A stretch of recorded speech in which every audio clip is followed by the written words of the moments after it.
참 예수님, 오늘은 11월 4일 연중 제31주간 금요일입니다. 천국의 시민권이라는 제목으로 강론 말씀 드리겠습니다. 고대 로마 제국에서 시민권은 자유민이든 노예든 비시민에 대한 특권이었습니다.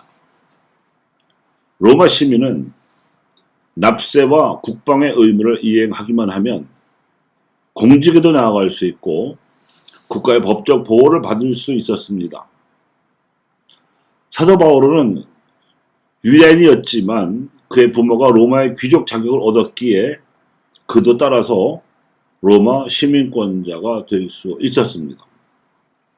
그래서 세 차례에 걸친 선교 여행을 마치고 유다인들로부터 고발을 당했을 때 로마 시민권자의 권리로 로마 황제가 주관하는 재판을 받겠다고 요구할 수 있었고, 그래서 고발당한 예루살렘에서 재판을 받지 않고 로마 제국의 수도로 이송될 수 있었으며, 그 결과로 복음이 로마로 전파되는 계기를 마련할 수 있었습니다.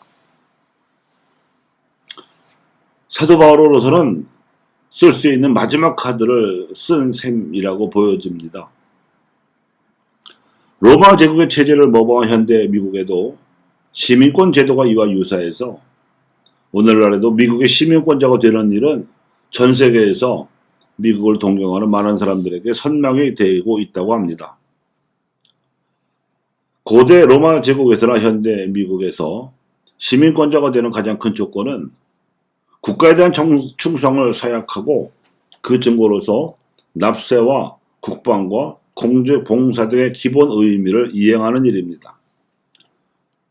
그러니 세금을 납부하지 않거나 국방의 의무 이행을 거절하거나 공직을 맡아서 살게 기회로 삼는 행위는 스스로 국가와 시민사회에 대한 충성심이 없음을 반증하는 것이어서 시민권이 박탈되어야 하는 사유에 해당합니다.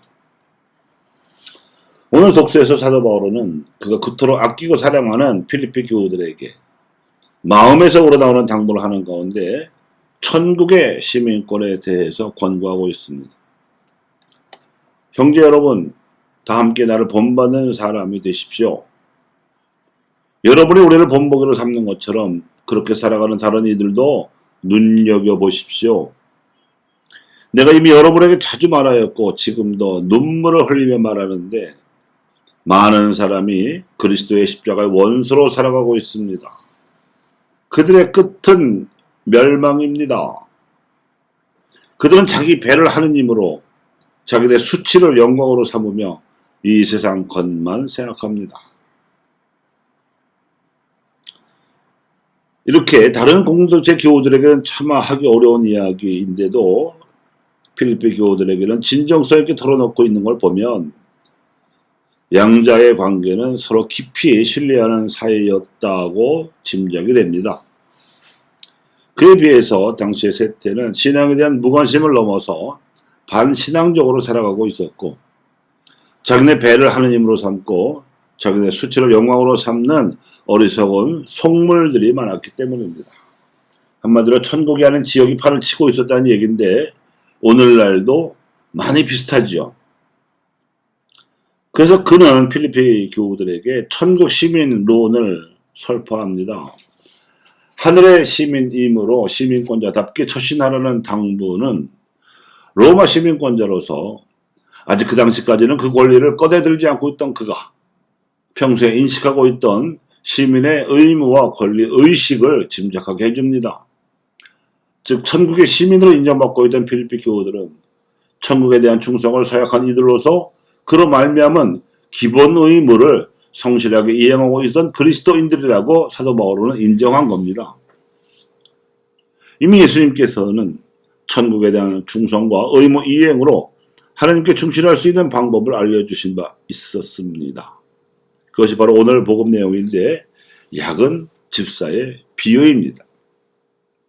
예수님께서는 불의하고 부당한 사회 현실을 직접 고발하는 일회적 처방을 내리시는 것 대신에 이를 애들로 비판하는 의미에 더하여 하느님과의 관계에 적용하는 근본적 처벌을 내리셨습니다. 그래서 사회적으로는 불의한 행실을 저지른 집사가 하느님 앞에서는 야근 처신을 감행한 집사로 바뀝니다. 시민권자로서 충성서약과 의무 이행을 실천했다고 본 것이지요. 예수님께서는 이 역설적인 반어법으로서 근본적인 처방을 내리셨는데 그 이유는 그동안 당신의 복음을 듣고 기적까지 목격하면서도 뜻던미지근한 반응만 보이던 군중에 대해서 답답하셨던 심경을 드러내신 것으로 볼 수 있습니다. 그래서 이 세상의 자녀들이 저희끼리 거래하는 데를 빛의 자녀들보다 영리하다고 푸념하듯이 말씀하신 것만 보아도 어렵지 않게 예수님의 마음을 짐작할 수 있습니다. 이 세상의 자녀들이 자기네 뱃속을 하나님으로 알거나 수치스러운 줄도 모르고 거리낌 없이 죄를 도모할 때에는 더 영리할 뿐만 아니라 독창적이기까지 하지요. 오늘날 요청되는 복음자 교회 쇄신에 있어서도 그 사정은 별로 다르지 않습니다. 전부 다 위로부터 기운과 도움이 주어지기만을 기대합니다. 자기가 먼저 움직일 생각은 하지 않습니다. 그렇게 편하게 행동해서는 천국의 시민권이 주어질 것 같지 않은데도 다들 그렇게 행동을 합니다. 그보다는 합리적이면서도 정성스러운 실사구시적 태도가 교회 쇄신이나 복음화 과업이나 자신의 개인 성화에도 더 절실하게 필요할 것 같아 보입니다. 교우 여러분, 우리에게 주어진 인생은 누구나 단 한 번뿐입니다. 귀한 인생을 우리가 살고 있는 거지요. 그 인생의 현재는 오늘 하루이고 이 하루라는 시간은 공간으로는 우리가 만들고 가꾸고 발전시킬 수 있는 천국의 범주이기도 합니다. 선택은 우리의 자유에 달려 있습니다.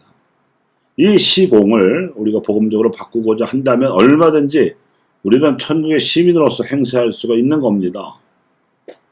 탤런트에 비유해서 자기 재능을 썩히고 아무런 노력도 하지 않는 이에게 예수님께서는 그저 게으른 종이라고만 부르신 게 아니고 이 악하고 불충한 종이라고까지 질책하신 까닭을 잊지 마시고 영리했던 하늘나라의 집사를 본받으시기 바랍니다.